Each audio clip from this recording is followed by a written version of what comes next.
Elhamdülillahi Rabbil alemin. Vessalatu vesselamu ala Resulina Muhammedin ve ala alihi ve ashabihi ecmain. Allah'ın selamı, rahmeti, bereketi üzerinize olsun aziz ve muhterem izleyenlerim. Bir Kur'an İklimi programında birlikteyiz ve Maide suresi üzerinde sohbet ediyoruz. Bazı ayet-i kerimeleri atlıyoruz. Çünkü daha önceki sohbetlerimizde temas ettiğimiz konuları tekrar ettiği için olsun, gerek başka sebeplerden olsun, biraz daha konuyu da uzatmama adına toplu anlamı olan ayet gruplarını ele almaya gayret ediyoruz. Şu anda 41. ayet-i kerime üzerinde sohbet etmeye çalışacağız. Muhterem izleyenlerim, bu ayet-i kerimede anlatılan olaylar, fotoğraf, sahne aslında İncil'de de geçiyor benzer bir olay. Veyahut da şöyle söyleyelim, Yahudilerden bahsediyor. Yahudiler burada Allah'ın Resulü sallallahu aleyhi ve selleme karşı sergiledikleri bir oyun diyelim veyahut da bir sahne, aynısını Hazreti İsa aleyhisselama da yapmışlar. Bunu İncil okuyanlar, İncil'i şöyle bir gözden geçirenler orada görebilirler. Bismillahirrahmanirrahim. Ya eyyüher rasulü la yahzunkellezine yusari'une fil küfri. Ey Resul, ey Allah'ın Resulü, ey Resul, seni mahzun etmesin, seni üzmesin, seni hüzünlendirmesin. Ney? Yusari'une fil küfri. Küfürde yarışanlar, küfürde sürat yarışı yapanlar var ya, seni üzmesin, hüzünlendirmesin. Hüzünlenme, üzülme. Küfürde yarış yapanların bu yaptıklarından dolayı. Minellezine, kim onları açıklıyor? Minellezine kalu amennâ bi effâhihim ve lem tu'min kulûbuhum. Ağızlarıyla iman ettik diyenler de, küfürde yarışanlardan bir kısmı kimmiş? Münafıklar, yani ağızlarıyla iman ettik diyorlar fakat kalpleriyle iman etmeyenler. Ve lem tu'min kulûbuhum, kalpleriyle iman etmeyenler. Birincisi bunlarmış. İkincisi kim? Ve bir de ve minellezine hadu, Yahudiler var.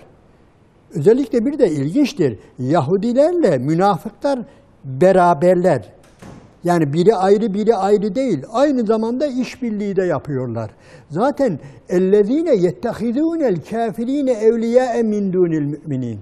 Muhterem izleyenlerim, konudan konuya geçiyoruz ama münafıkların en büyük özellikleri, alameti değil, dikkat edelim. Alamet deyince hepimizin aklına ne geliyor? Bir hadis-i şerif geliyor. Nedir? Ayetül münafık selâse. Münafıkların alameti üçtür. Yani konuştukları zaman yalan söylerler. Vaat ettikleri zaman sözlerinde durmazlar. Ve izâ tümine hâne, kendilerine bir şey emanet edildiği zaman ona hıyanet ederler. Bunlar Yahudilerin bunlar münafıkların alameti. Ama bir de münafıkların özellikleri vardır. En büyük özellik burada onlardan hiç ayrılmayan özellik nedir? اَلَّذ۪ينَ يَتَّخِذُونَ الْكَافِر۪ينَ اَوْلِيَاءَ مِنْ دُونِ الْمُؤْمِنِينَ. Münafıkların en büyük özelliği, müminler dura kafirlerle dost olmalarıdır. Kafirleri kendilerine veli edinmeleri, örnek edinmeleri, dost edinmeleridir.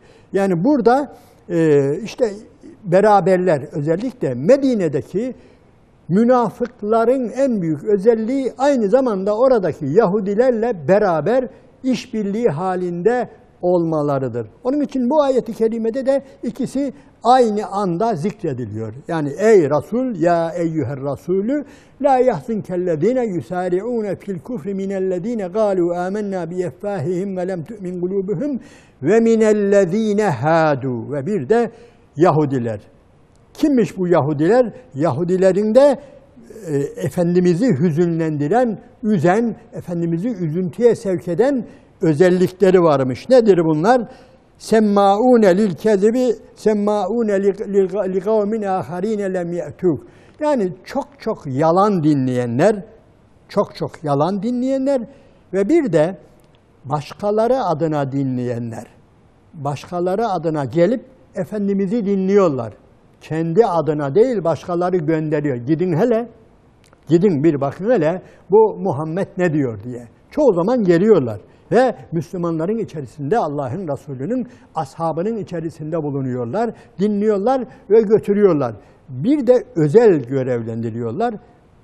Bu konuya da birazdan gireceğiz. Fakat ben birinci kelimeye tekrar dönmek istiyorum. Alakası yok da ya eyyüher Resul, ey Resul, ey o Resul, Elmalı'nın tabiriyle. Muhterem izleyenlerim, dikkat ederseniz bizim geleneğimizde bakıyorum bazı tefsirlerde, meallerde bir ayete meal verirken bazen bir bakıyoruz ki ya Muhammed diyor parantez içerisinde yazar efendi oraya böyle bir kelime alıyor. De ki ey Muhammed, de ki ey ya Muhammed. Yanlış bir şey bu. Niye yanlış? Allah-u Teala öyle buyurmuyor ki. Dikkat ediniz. Burası çok önemlidir. Bu kitab-ı kerimin hiçbir yerinde Allah-u Teala Resulüne ya Muhammed dememiştir. O demedi de biz niye diyoruz ki? Biz niye tercüme ediyoruz ki? Niye böyle tercüme ediyoruz? Bu yanlış bir şey. Ama Allah-u Teala ne demiştir? Ya eyyühen nebi, ya eyyüher rasul, ya eyyühel müzzemmil, ya eyyühel müddessir demiştir. Ama ya Muhammed dememiştir. Arap dilini iyi bilen büyük alimler diyor ki burada Allah'ın Resulü'nün derecesinin yüceliği gösteriliyor. Kitabının hiçbir yerinde ya Muhammed dememiştir. Ama nasıl oluyorsa bizim efendiler, bizim yazarlarımız, çizerlerimiz yani böyle işte ya Habibim, ya Muhammed ikisini de dememiştir. Demediğine göre biz de demeyelim muhteremler. Burası önemlidir ha. Allah-u Teala eğer dememişse, kitabının hiçbir yerinde ya Muhammed dememişse, ya Habibim dememişse, biz de dedikleri var, dediğini söyleyelim. Ya eyyüher Resul, ey Resul. Söylediğim gibi Arap gramerini iyi bilen ciddi büyük alimler diyorlar ki burada Allah'ın Resulüne bir ayrıcalık vardır. Ya Muhammed dememiştir. Ya Musa demiştir, ya İbrahim demiştir, ya İsa demiştir ama ya Muhammed denilmemiştir bu kitab-ı kerimde. Bu haşa ötekilere hakaret falan anlamında değil. Biz de titiz olalım, öyle değil mi? Yani Rabbimiz nasıl hitap ediyorsa Resulüne ya eyyüher Resul demişse biz de tercüme ederken ey Resul, ya Resul diyelim ama ya Muhammed şöyle de falan yok demeyelim. Niye? Rabbimiz dememiştir. Söylediğim gibi burada Efendimizin Allah katındaki makamını, mevkiini anlatan alimler bu konuya da dikkat çekmişlerdir. Biz de dikkat edelim. Evet, demek ki Efendimiz üzülüyor. Niye üzülüyor? Kafirlerin kafirlikteki yarışmaları bizi de üzüyor öyle değil mi? Bugün etrafımızdaki, dünyadaki İslam düşmanlarının İslam'a yaptıkları düşmanlıklar ne yapıyor? Bizi üzüyor. Bu elbette bizim imanımızdandır. Ama bir de fazladan da üzülüyoruz bazen. Mahzun oluyoruz, hüzünleniyoruz. Bunu da engelliyor Allah-u Teala. Üzülme diyor. O kadar üzülme diyor. Yapma öyle diyor. Gerek yok diyor. Yani buna engel olamazsın. Yani hem de gerek yok. Yani tamam imanından dolayı kafirlerin yarışları seni üzebilir ama sen mahzun olma. Söylediğim gibi nedir? Birincisi münafıklar.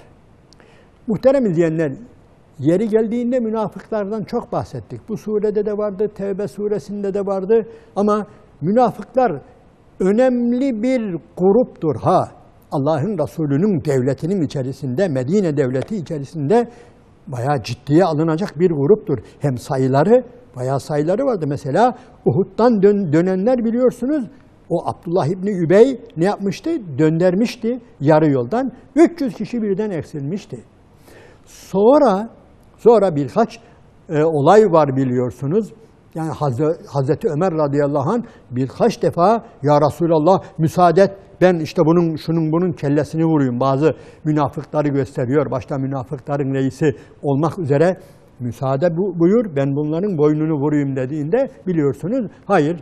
Ve işte Muhammed arkadaşlarının öldürüyor, boynunu vurduruyor dedirtmem buyuruyor. Ama bazı alimlerimiz de diyor ki münafıklar yani gerçekten biraz korkulacak sayıda idiler. Eğer bir tarafa gitseler orayı, o terazinin o gözünü böyle amanlattırırlar daha. Yani Allah korusun bir iç savaşta bir şeyde eğer birdenbire hepsi birden şeye geçsin, kafirlerin cephesine veya karşı cepheye geçsin, bayağı Müslümanları bocalatacak bir güce kuvvete sahip idiler. Onun için bu münafıkları biraz biz de ne yapalım? Ciddiye alalım. En azından Allah'ın Resulü'nün dönemindeki münafıkları iyi tanıyalım. Bunun için söylüyorum. Bakıyorum da insanımız arasında münafıklar anlatılırken böyle uyuz, kıyıda, köşede, işe yaramayan, korkak. Hayır, öyle değil ha. Yani Medine'deki münafıklar böyle kıyıda, köşede uyuz, böyle korkak falan insanlar değil. Hepsi böyle kelli felli. Yani ayette öyle buyuruyor ya ve izâ ra'eytehum tu'cibuke ecsamuhum. Resulüm diyor. Yani sen onları gördüğün zaman onların kalıpları, gövdeleri acayibine gider. Tipleri yani öyle. Yani insanların şeysi de önemli biliyorsunuz. Yani cisimleri, cüsseleri de önemli. Yani insan karşıdakini etkiler. Münafıklar böyleymiş. Onun için ki ennehum huşubun müsennede, onlar giydirilmiş keresteler buyuruyor Efendimiz Allah-u Teala kitabında.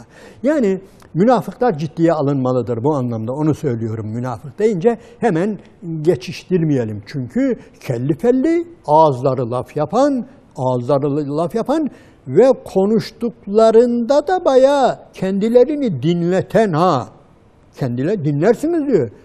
Ve in yekulu tesma li kavlihim. Onlar konuştuğu zaman dinlersiniz, kulak vermek zorunda kalırsınız. Böyle adamlardır bunlar, kelli felli adamlardır buyuruyor. İşte nedir? Bunlar Efendimiz'i üzüyor. Bunlar üzüyor, bir de Yahudiler üzüyor. Ve Yahudilerden özellikle bir grup nedir? Durmadan yalan dinleyenler. Semma'une lil kezibi. Semma'une li kavmin âkharîne lem ye'tûk. Durmadan yalan dinleyenler ve bir de seni ve müminleri başkaları adına casusluk için dinleyenler, gelemeyenler var. Efendimizin yanına gelmeyen ama onların görevlendirdiği kişiler vardır. Onların kafirlikleri seni üzmesin ey Resulüm buyuruyor Allahu Teala. Muhterem izleyenlerim, burada Buhari'de, Müslim'de, Ahmed İbni Hanbel'in rivayetinde, müsnedinde falan bir takım olaylar zikrediliyor. Sahih olaylar zikrediliyor. Nedir? Olay şudur. Yahudilerden birileri zina yapıyorlar. Bir kadın, bir erkek zina yapıyor ve bu zina yapanlar da böyle kelli felli ailelerin adamları. Yani kendilerine göre onurlu, şerefli, namı önde olan Yahudilerin elemanları, adamları zina yapıyorlar, bayan erkek. Ve tabii bir bela var. Nedir bu bela? Ceza veremiyorlar. Ceza vermek istemiyorlar. Maalesef dünyadaki bütün zayıf toplumların, yıkılmaya yüz tutan toplumların en büyük özellikleri budur. Nedir? Yani kendilerinden bir suç işleyen olduğu zaman eğer fakirse hemen cezayı uyguluyorlar. Artık kanunları neyse cezayı şıp yapıştırıyorlar.